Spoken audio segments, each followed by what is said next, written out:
Thank you, Vishwa sir. Respected parents, judges of the day, teachers, participants, and all other children. We witnessed extemporary competition for 3 wings, and all the participants spoke very well.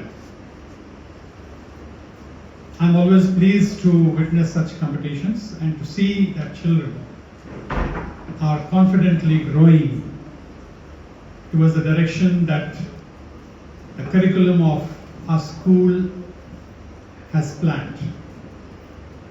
The objective of the curriculum is to provide you opportunities for holistic growth. Both, that is, holistic growth is you grow well in academics and also in the co-curricular activities. The confidence that you gain, it's not gained only by the participants, but also the ones who are listening.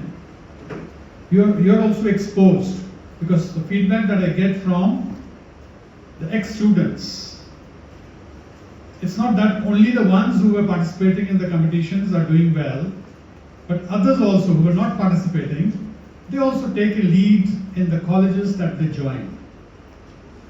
That's the benefit of exposure that you get in schools like these. And for that you need to be grateful to your parents and your teachers who support you and guide you. Today's competition is based on the command that you have over your language. Language, your teachers must have told you, is a skill-based subject. Okay, it's different from chemistry, physics, mathematics. Mathematics again is skill-based also, you have to practice that. But then, what I'm trying to tell you is, subjects like physics, history, chemistry, biology, they are knowledge-based. English is purely skill-based. And what are the skills you learn here? You learn to listen. Listening is the first skill you learn. Then speaking skill. Then reading skill. And finally you come to the most difficult skill of language learning, that is writing skill. In our lives, generally we pick up all the 4 skills for 2 or 3 languages. Other languages we are able to listen and understand. Few languages we are able to listen and speak also, but we are not able to read and write. Okay? So this is what I wanted to point out, that language is skill based, and like any other skill. How do we become perfect in that? You have to practice. You may come to know about swimming theoretically, but if you will not swim, can you learn swimming? Similarly, you can know everything about a language, but if you are not going to use it, you will not be able to communicate. I'll give you one small example. Like you're learning to ride or drive a vehicle. Okay, where do you go first? You go to a safest place. Generally we prefer a big ground, a safe ground. No traffic, no people moving around. And we go at a time when people are not there. So we try to learn there. After gaining some confidence, maybe 2 days practice, 3 days practice, then we dare to come onto the road. But we prefer the road where again traffic is not there. After learning to ride or drive on the road, then we dare to go towards little crowded places. Then after mastering that also, we dare to go to a full crowded road, having traffic, everything, we go into that. Language learning, you are being exposed to, say, your mother tongue you have learned from home, from your parents. In school, you pick up, especially in our school, I'll give you an example of English. Here you are coming to learn English. So like we go to the ground, the school, your classroom environment is like a ground to you. Especially when you are moving around with your friends. You don't have to feel shy, embarrassed that you may commit an error, because you are all at same level. So if you use the language there with your friends, you are practicing your language well.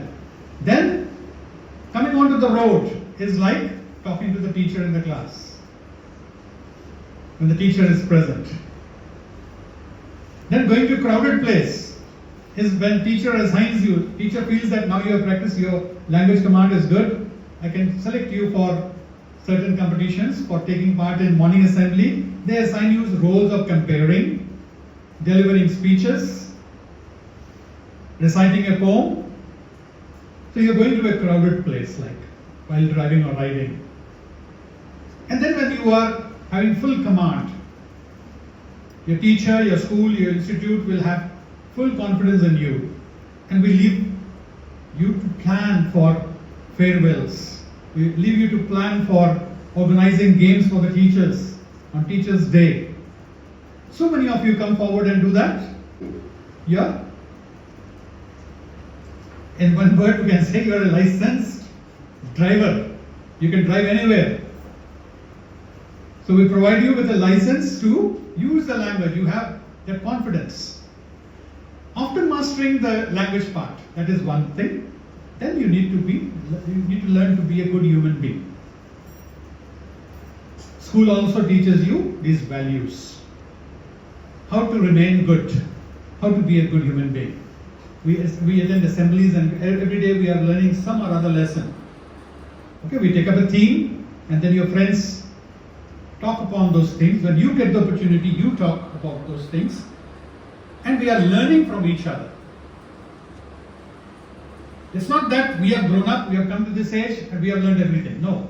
Every day, each one of us, as a teacher, principal, as a parent, we also learn everything. We need to keep that spirit of learning alive in ourselves.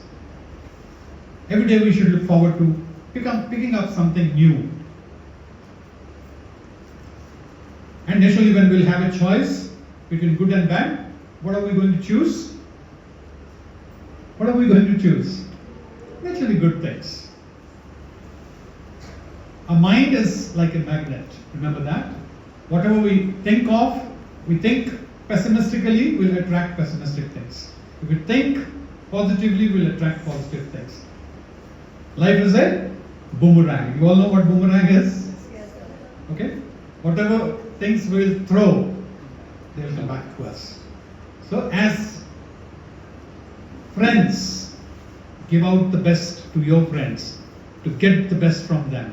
Similarly, develop good relations with your parents. Speak well to them, speak respectfully.